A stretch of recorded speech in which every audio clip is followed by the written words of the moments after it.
automatic on a motorbike. For many, it's still a bit of a trigger word, but for others, it's long been everyday life.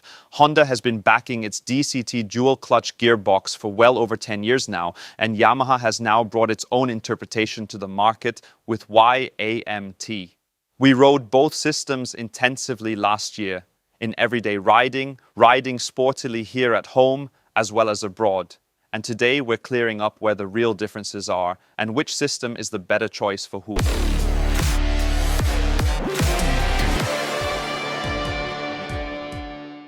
For those few who haven't yet had the pleasure of DCT, here's a quick explanation.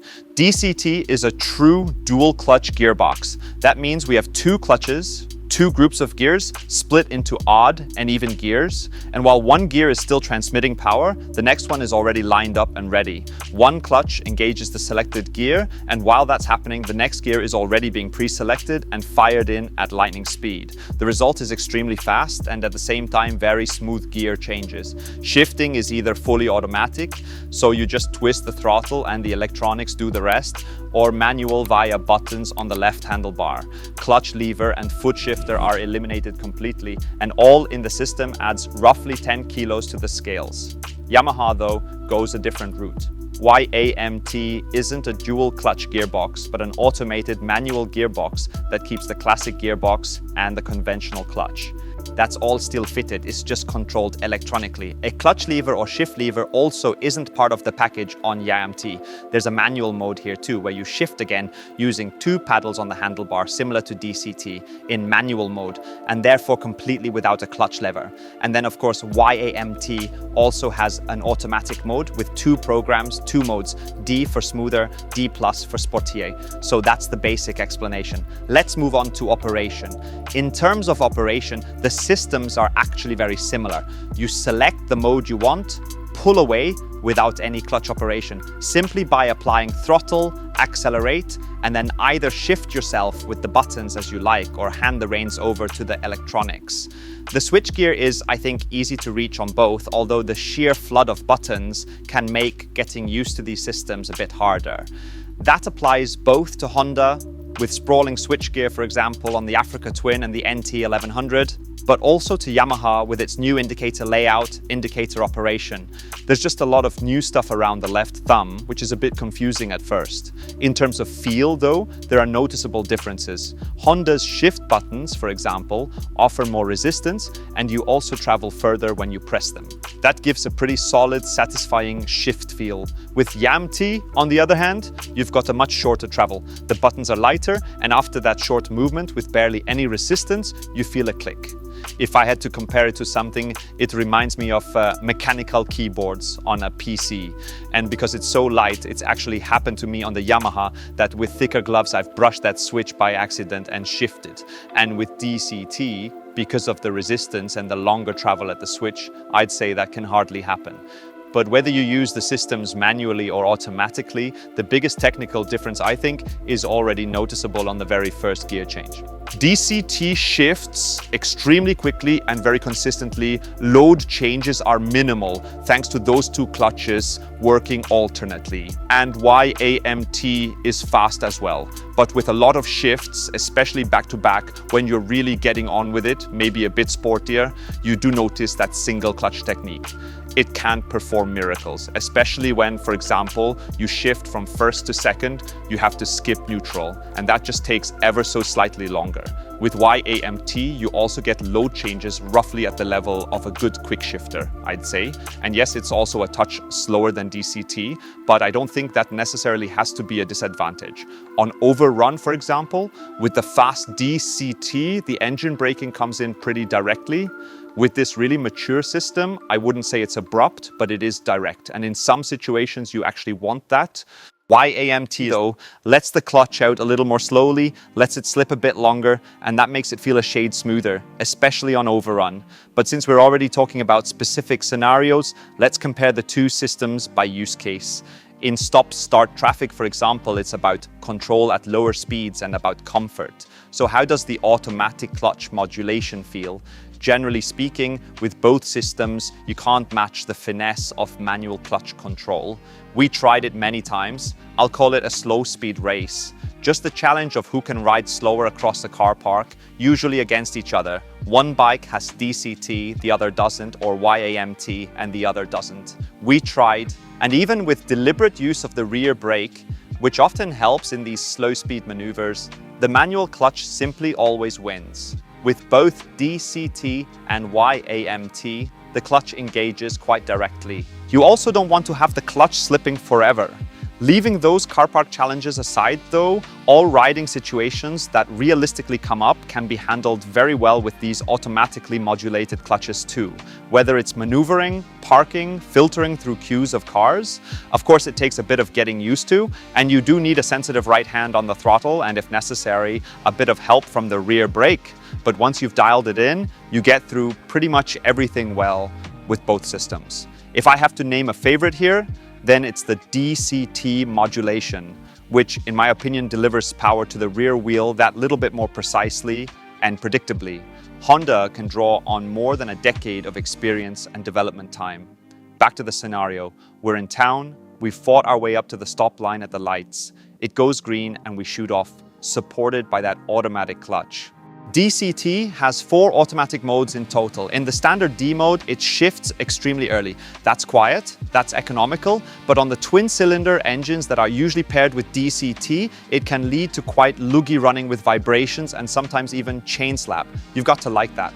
Y-AMT, in its D mode, behaves almost like the exact opposite, but that depends heavily on the bike, because at the moment, Y-AMT is an option on Yamaha CP2 and CP3 models. With the CP2 engine, the system harmonizes much better, shifts early, and lets something like the MT-07 roll along, relaxed at low revs, basically like DCT.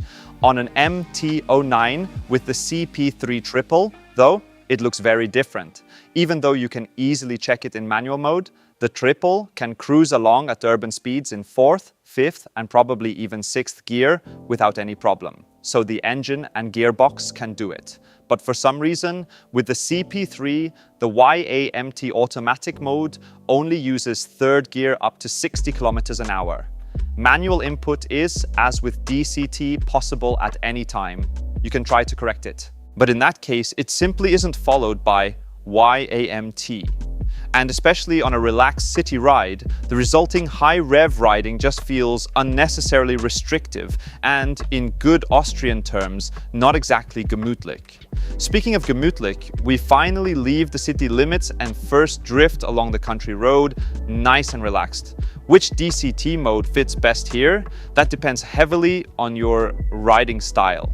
Even on the most relaxed ride, the D mode of DCT is simply too relaxed, too low rev for me personally. For me, the first of the 3 sport modes, S1, fits better. That holds the gears a little longer, shifts at higher revs, but is still nowhere near overly aggressive. In general, you notice that DCT holds the gear once you're really keeping the throttle quite open, makes sense. With little or half throttle, the next gear is then selected as soon as the predefined revs, depending on the mode, are reached. If you roll on the throttle a bit more after a hairpin, for example, accelerate and then reduce the throttle opening again, the revs are basically steady. Then DCT needs a brief thinking moment, almost as if it's waiting to see what happens next, and then it shifts up with a bit of delay. Manually, you'd of course shift quicker here, but manually you can see the bend and you know what's coming. DCT doesn't, so it's not really a criticism that it has that brief think. Overall, I think the DCT system feels very calm on country roads and above all, very mature. With Y-AMT, the difference between the 2 riding modes, D and D+, is noticeably smaller. So whether you've selected D or D+, mainly just has the effect that at mid-throttle it shifts a bit earlier in D mode. Open the throttle more though, and even in the supposedly relaxed D mode, the system will rev right out to the limiter. And for genuinely relaxed riding, I think that's a bit too sporty. And the second mode is too similar for me for using D+ to really be worth it at all. But since I've already talked a lot about wide open throttle, what happens when you really let it rip? Which system performs better then? Here too, DCT works as you'd expect, exceptionally well. I think it absolutely needs the S modes.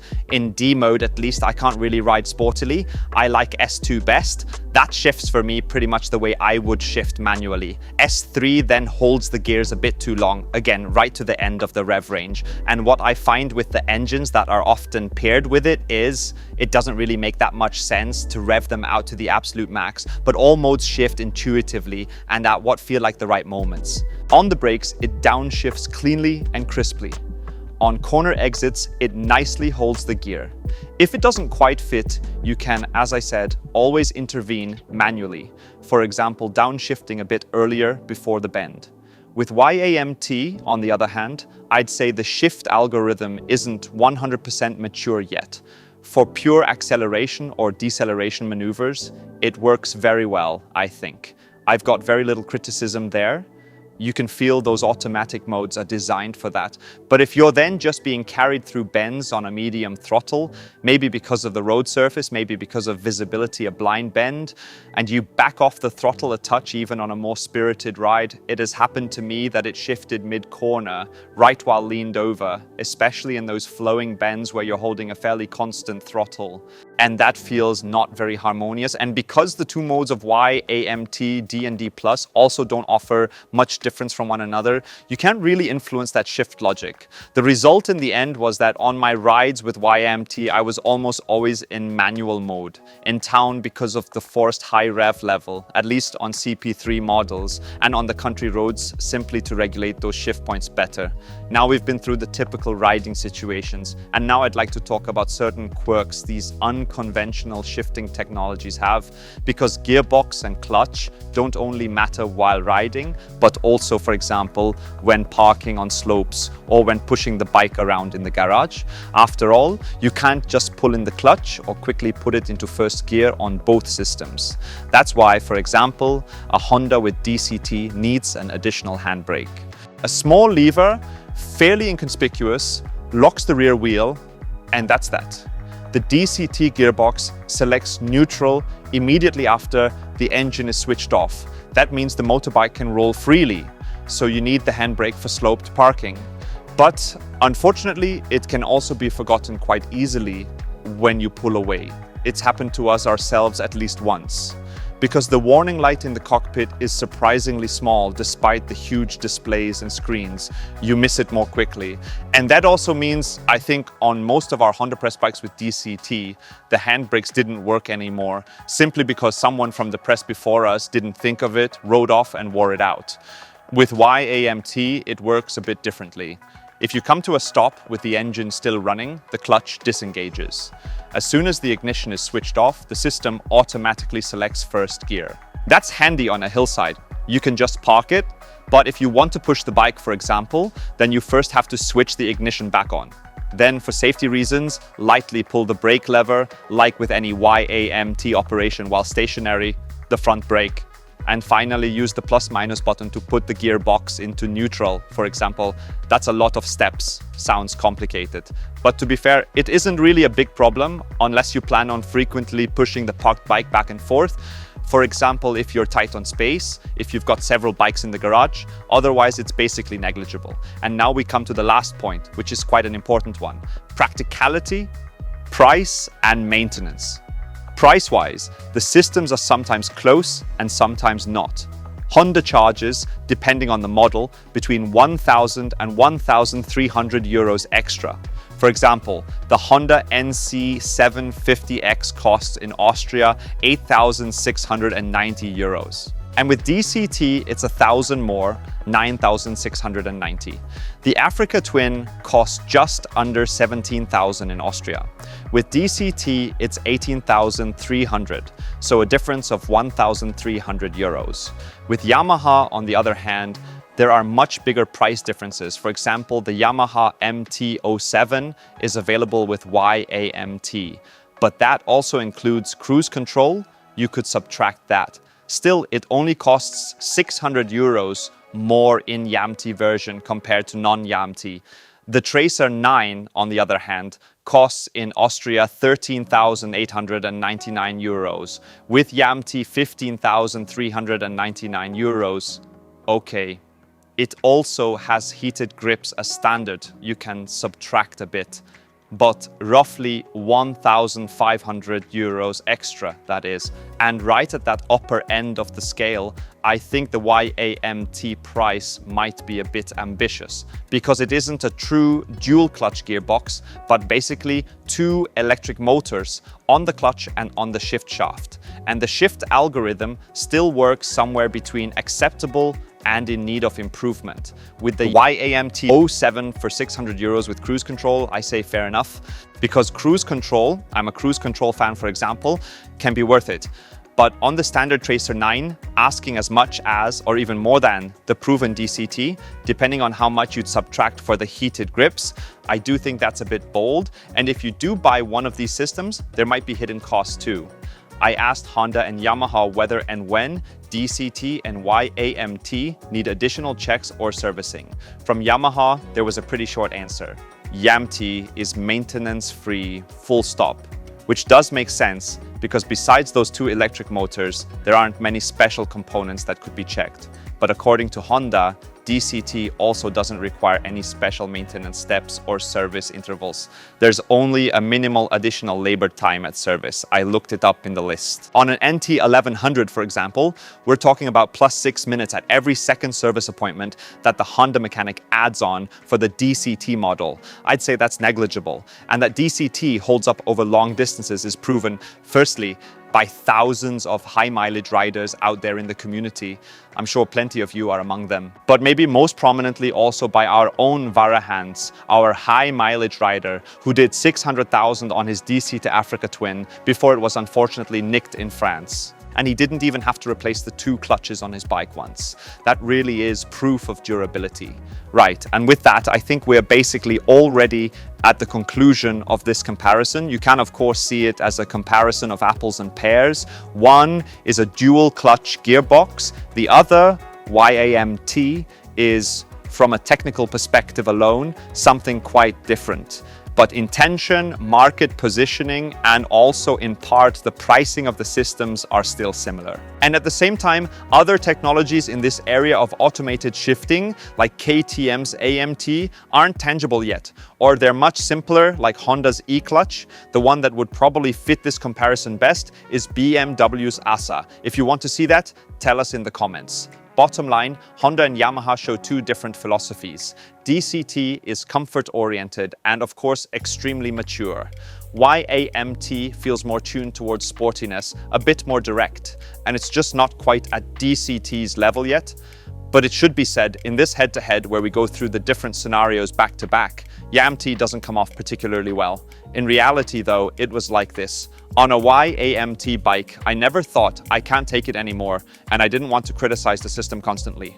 It does work well, especially considering how young this system still is. It just has room for improvement in certain areas, and in this video it also had to measure itself against the absolute market leader in this niche of automatic shifting technologies. So it's not a grateful comparison for Yamaha's technology. And who knows, and since these problem areas of Y-AMT mainly come down to electronic control systems and not hardware, Yamaha could, at least in my view, improve it fairly easily. And then, who knows, in future this duel of DCT versus Y-AMT could be even tighter, even more of an even match. In any case, I hope I've been able to bring you the differences and the quirks of DCT and Y-AMT a bit closer in this video. Give me a thumbs up if that's the case. We'll definitely see each other again soon. I'm already looking forward to the new season. I hope you are too. Soon, the weather will start to thaw a bit as well, and then it's off again. We'll also be in Spain in March with the first new motorbike releases. So subscribe to the channel if you haven't already, and we'll see you again soon. Take care and bye-bye. Thanks for watching. See you in a bit.